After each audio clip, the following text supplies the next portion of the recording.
If the Yugoslav wars revealed Europe's lack of military power, what followed in the decades after showed something more troubling: a refusal to even see power as necessary. Throughout the 2000s, Russia made it increasingly clear that it saw NATO and the West as rivals, and occasionally as threats. One early signal came during the Kosovo War in 1999. Russia was furious.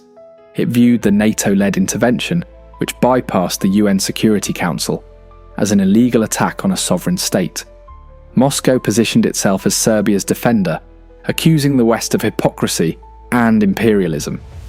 The question of intervention was well justified.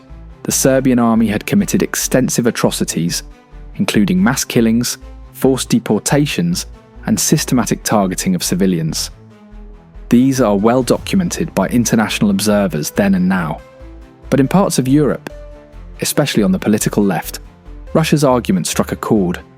Many were uncomfortable with NATO's actions. The war felt like a return to power politics, and some preferred to see it as American overreach rather than a humanitarian intervention. This sympathy would quietly shape European attitudes toward Moscow for years. In Germany, those sympathies went further than just rhetoric.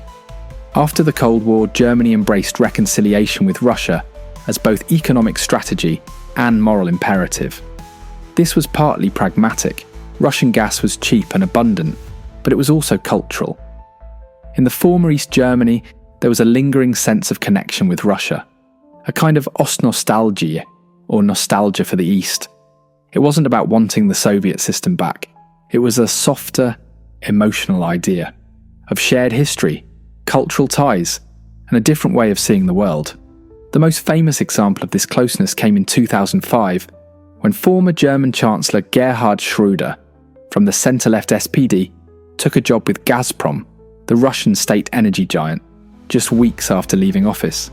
He became chairman of the Nord Stream pipeline project, which would deliver gas directly from Russia to Germany, bypassing Ukraine. It was a stunning move, and a clear signal that parts of the European political elite were not just tolerating Russia's influence, but profiting from it. And Schröder wasn't alone. Several high-ranking European politicians and business leaders found roles in Russian-linked companies. The Kremlin didn't just sell gas, it built networks. It invested in relationships, lobbyists, cultural institutions. It spoke the language of peace and partnership, and many in Europe were happy to believe it. Then came 2014. Russia annexed Crimea, a part of sovereign Ukraine, in blatant violation of international law. It used massed troops, the now infamous Little Green Men, and orchestrated a referendum under military occupation. The response from Europe? Sanctions. Some were targeted, a few hurt, but overall the reaction was cautious, fragmented, and clearly reluctant to escalate. There was no serious military build-up, no shift in posture, just statements of condemnation and business as usual.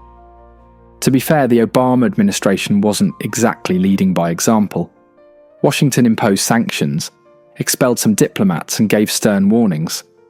But there was no military deterrence, no large-scale support to Ukraine, and no real consequences for Russia's aggression. That gave Europe cover. If the Americans weren't pushing harder, why should they? But that's the point. Europe had no independent capacity to respond. It didn't have the muscle, and it didn't seem to want it either. In the years that followed, Russia continued to act aggressively.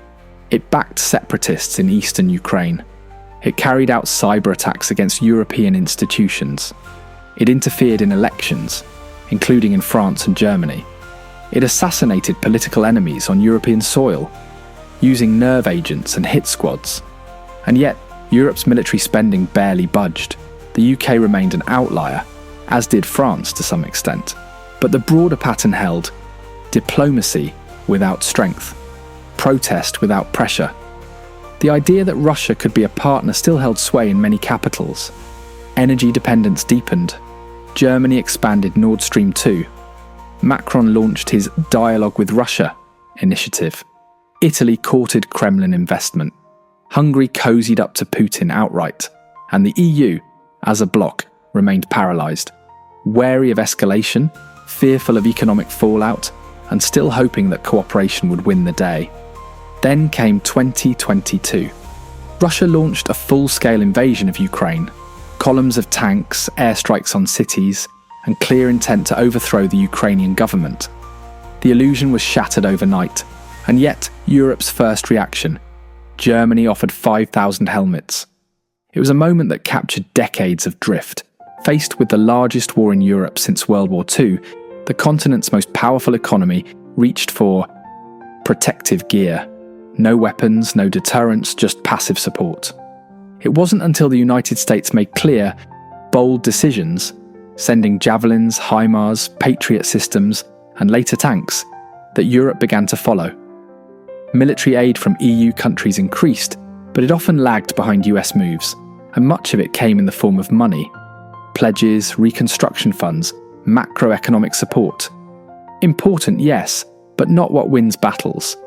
Even today, many European countries still have limited stockpiles, outdated equipment, and cumbersome procurement systems. The muscle memory hasn't returned. The reflex is still slow. Russia's invasion didn't just expose the brutality of Putin's regime, it exposed the weakness of Europe's response. Not because Europeans don't care, but because their institutions, their strategies, and their militaries simply weren't built for this. For decades, Europe believed it could afford to be post-military, that the age of tanks and trenches had passed, that it could rely on norms, treaties, and partnerships.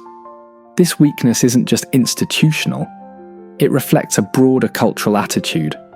Across much of Europe, war has become unthinkable, even when it's visible. Public opinion polls consistently show low support for military spending, conscription, or direct involvement in armed conflict. Generations have grown up believing that diplomacy, trade, and law would keep the peace. The idea that force might still be necessary feels not just outdated, but morally wrong. That instinct is understandable, and in some ways admirable. But when war comes, ideals without capability offer little protection. Europe's peace project was real, but it made forgetting too easy. But Putin didn't buy into any of that. He bought into artillery and manpower, and when it came time to respond, Europe flinched and waited for America to lead.